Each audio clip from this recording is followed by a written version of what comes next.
আসসালামু আলাইকুম। Saint Martin দ্বীপে কি আদৌ সামরিক ঘাঁটি স্থাপনা নির্মাণ সম্ভব? যুক্তরাষ্ট্র কি সামরিক ঘাঁটি গড়তে পারবে? কি বলছেন বিশ্লেষকরা? চলুন দেখে নেব এই ভিডিওতে। জীববৈচিত্র্যে ভরপুর কোরাল দ্বীপে আদৌ কি সামরিক স্থাপনা নির্মাণ সম্ভব? জীববৈচিত্র্যে ভরপুর বাংলাদেশের সেন্ট মার্টিন দ্বীপ একদিকে প্রতিবেশগত সংকটাপন্ন এলাকা, অন্যদিকে ভূরাজনৈতিকভাবে গুরুত্বপূর্ণ বাংলাদেশের সর্বদক্ষিণে বঙ্গোপসাগরের উত্তর পূর্বাংশে অবস্থিত এই ছোট প্রবাল দ্বীপটি সাম্প্রতিক সময়ে রাজনৈতিক অঙ্গনে আলোচনার বিষয়বস্তু হয়ে উঠেছিল। দেশের প্রধান রাজনৈতিক নির্বাহী, প্রধান বিরোধী দলের মুখ্য নেতা ও ঢাকাস্থ মার্কিন যুক্তরাষ্ট্রের দূতাবাসের বক্তব্যের পরিপ্রেক্ষিতেই কথা চালাচালি হয়েছিল। সে বিষয় নিয়ে সক্রিয় রাজনৈতিক পর্যবেক্ষক, বৌদ্ধ সমাজ পুরোপুরি অবহিত। এদিকে বাংলাদেশ সরকার সেন্ট মার্টিন দ্বীপকে প্রায় 2 যুগ আগেই প্রতিবেশ সংকটাপন্ন এলাকা হিসেবে ঘোষণা করেছে। অন্যদিকে উন্নত বিশ্ব কোরাল দ্বীপগুলোতে বিদ্যমান স্থাপনাগুলো সরিয়ে পূর্বাবস্থায় ফিরিয়ে নিতে বিলিয়ন বিলিয়ন ডলার ব্যয় করছে। এমনই প্রেক্ষাপটে রাজনৈতিক নেতৃত্বের পরস্পর বিরোধী এসব বক্তব্যের পর এখন প্রশ্ন দেখা দিয়েছে, মার্কিন যুক্তরাষ্ট্র যদি দ্বীপটি চায়, নিশ্চয়ই সামরিক স্থাপনার জন্যই চাইবে। কিন্তু কোরাল দ্বীপে আদৌ কি সামরিক স্থাপনা নির্মাণ সম্ভব? প্রায় 8,000 জনসংখ্যা অধ্যুষিত সেন্ট মার্টিন গ্রীষ্মমণ্ডলীয় মৌসুমী জলবায়ু বেষ্টিত বাংলাদেশের জীববৈচিত্র্যপূর্ণ একমাত্র প্রতিবেশগত দ্বীপ, যেখানে কোরাল পাওয়া যায়। মাত্র 8 বর্গ কিলোমিটার আয়তন, অর্থাৎ ভাটার সময় 10 থেকে 15 বর্গ কিলোমিটার। সেন্ট মার্টিন দ্বীপের অবস্থান কক্সবাজারের টেকনাফ থেকে প্রায় 9 কিলোমিটার দক্ষিণে ও মিয়ানমার উপকূল থেকে 8 কিলোমিটার পশ্চিমে নাফ নদীর মোহনায়। অনেক নারিকেল পাওয়া যায় বলে স্থানীয়ভাবে একে নারিকেল জিঞ্জিরা বলা হয়ে থাকে। বাংলাদেশ মিয়ানমার সীমান্তবর্তী এলাকায় অবস্থান হয় ভূরাজনৈতিকভাবেও দ্বীপটি বেশ গুরুত্বপূর্ণ একটি দ্বীপ। বিভিন্ন সময় মিয়ানমারের সাথে বাংলাদেশের সীমান্ত উত্তেজনার সময়, বিশেষ করে 2007 সালে দ্বীপটির কাছাকাছি নৌবাহিনীর বিভিন্ন যুদ্ধজাহাজ অবস্থান নিয়েছিল। চট্টগ্রাম বিশ্ববিদ্যালয়ের ওশনোগ্রাফি বিভাগের সভাপতি অধ্যাপক ডক্টর মোহাম্মদ মোসলেম উদ্দিন মুন্না আমাদেরকে বলেন, কোরাল ইকোসিস্টেম হলো একটা বিশেষায়িত ইকোসিস্টেম, যেখানে পৃথিবীর সবচেয়ে বেশি জীববৈচিত্র্যের সমাহার। তিনি বলেন, সমুদ্রের তলদেশের 1%-এরও কম জায়গা প্রবাল এলাকা হিসেবে দখল করলেও এখানে সমস্ত সামুদ্রিক জীবনের 25%-এরও বেশি বাস করে।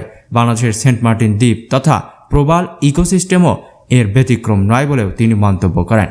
2019 সালে প্রকাশিত বাংলাদেশ সরকারের পরিকল্পনা মন্ত্রণালয়ের প্রতিবেশগত ব্যবস্থাপনার মাধ্যমে সেন্ট মার্টিন দ্বীপের জীববৈচিত্র্যের উন্নয়ন, ব্যবস্থাপনা ও জীববৈচিত্র্য সংরক্ষণ শীর্ষক নিবিড় পরিবীক্ষণ সমীক্ষা প্রতিবেদনের তথ্যানুযায়ী দেশের একমাত্র প্রবাল সমৃদ্ধ এই দ্বীপে 68 প্রজাতির প্রবাল আছে, 151 প্রজাতির শৈবাল, 191 প্রজাতির মোলাস বা করি জাতীয় প্রাণী, 40 প্রজাতির কাঁকড়া, 234 প্রজাতির সামুদ্রিক মাছ, 4 প্রজাতির উভচর, 28 প্রজাতির সরীসৃপ, 120 প্রজাতির পাখি, 20 প্রজাতির স্তন্যপায়ী প্রাণী রয়েছে।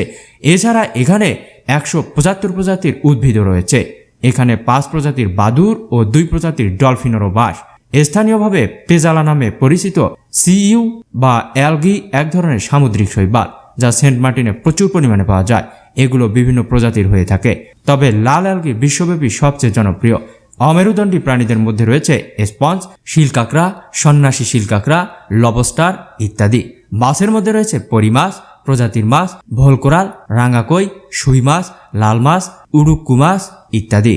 সামুদ্রিক কচ্ছপ, সবুজ সাগর কাছিম ও জলপাইরঙা সাগর কাছিম প্রজাতির ডিম পাড়ার স্থান হিসেবে জায়গাটি খ্যাত।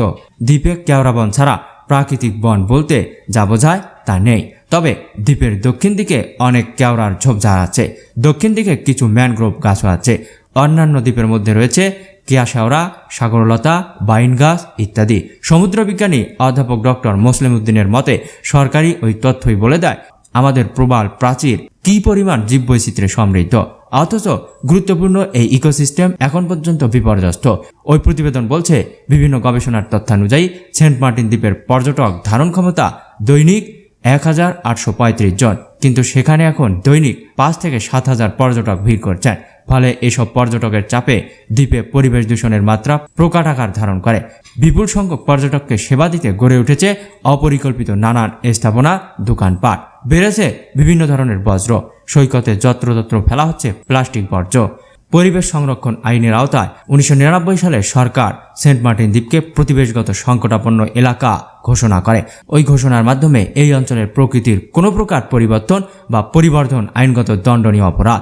এছাড়া 2022 সালে বন্যপ্রাণী আইন 2012 অনুযায়ী সেন্ট মার্টিন দ্বীপ সংলগ্ন বঙ্গোপসাগরের 1743 বর্গ কিলোমিটার এলাকাকে সামুদ্রিক সংরক্ষিত এলাকা হিসেবে ঘোষণা করে পরিবেশ মন্ত্রণালয়। সাম্প্রতিক সময় প্রধানমন্ত্রী সেন্ট মার্টিন ইস্যুতে বক্তব্য আসার পর জনমনে প্রশ্ন দেখা দিয়েছে, যেখানে বর্তমান ক্ষমতাসীন সরকারই 1999 সালে সেন্ট মার্টিন দ্বীপকে ইসিএ ঘোষণা করে, সেখানকার প্রকৃতির কোনো পরিবর্তন বা পরিবর্ধনকে আইনত দণ্ডনীয় ঘোষণা করেছে, সেক্ষেত্রে বিদেশিরা কিভাবে সেখানে সামরিক স্থাপনা নির্মাণ করবে? তাছাড়া বৈশ্বিকভাবে কোরাল দ্বীপে সামরিক স্থাপনা তো দূরে থাক, বড় ধরনের কোনো স্থাপনাই নাই, বরং যেসব স্থাপনা আছে সেসব স্থাপনা সরিয়ে নিয়ে রেস্টোরেশন প্রকল্প গ্রহণ করেছে উন্নত বিশ্ব। তাছাড়া জলবায়ু পরিবর্তন মোকাবেলায় বৈশ্বিক অর্থায়নের উল্লেখযোগ্য অংশ যেখানে বিশ্বমোড়লরা যোগান দেয়, সেখানে বিপুল জীববৈচিত্র্যের আধার প্রবাল দ্বীপের ইকোসিস্টেম ধ্বংস করে জলবায়ু পরিবর্তনের ঝুঁকি নেওয়ার প্রসঙ্গটিও সামনে চলে আসছে কারো কারো মতে। যাই হোক না কেন, সবথেকে বড় কথা হলো বাংলাদেশ সরকার যেখানে সেন্ট মার্টিনকে রেড অ্যালার্ট হিসেবে জারি করে রেখেছে, সেখানে বিশ্বের অন্যান্য ক্ষমতাধর রাষ্ট্র যদি এদেশে এসে এই সেন্ট মার্টিন দ্বীপে সামরিক স্থাপনা করতে চায়, তা বাংলাদেশের জন্য সত্যি অনেক বড় ক্ষতি হয়ে যাবে। তাই বাংলাদেশের উচিত হবে পরিকল্পনা মাফিক সামনের দিনে এগিয়ে যাওয়া। যুক্তরাষ্ট্র যদিও বা বাংলাদেশের উপর নিষেধাজ্ঞা দিক না কেন, তবুও সেন্ট মার্টিনকে কোনোভাবেই যুক্তরাষ্ট্রের হাতে তুলে দেওয়া যাবে না। হ্যাঁ, আরেকটি কথা, যুক্তরাষ্ট্র চাইলে কিন্তু এই সেন্ট মার্টিন দ্বীপে তাদের সামরিক স্থাপনা নির্মাণ করতে সক্ষম। মূলত চীন এবং দক্ষিণ এশিয়ার দেশগুলোকে কাউন্টার করার জন্যই যুক্তরাষ্ট্র এই সেন্ট মার্টিনে তাদের সামরিক স্থাপনা নির্মাণ করতে চায়। কিন্তু বাংলাদেশের উচিত হবে যুক্তরাষ্ট্রের কথা মতো না চলে তাদের কৌশলগত পরিকল্পনা মাফিক সামনের দিকে এগিয়ে চলা। যেভাবেই হোক আমাদের সেন্ট মার্টিনকে আমাদের দখলেই রাখতে হবে। আমরা দেশের 1 ইঞ্চি মাটিও অন্য কোনো দেশ, অন্য কোনো শক্তির হাতে তুলে দিতে রাজি নই। তো দর্শক, এই সম্পর্কে আপনাদের অভিমত কি? এই মুহূর্তে আসলে যুক্তরাষ্ট্রের বিরুদ্ধে সেন্ট মার্টিনকে নিয়ে বাংলাদেশের কী রকম পদক্ষেপ নেওয়া উচিত বলে আপনি মনে করেন? জানিয়ে দিন আপনার মতামত। ধন্যবাদ।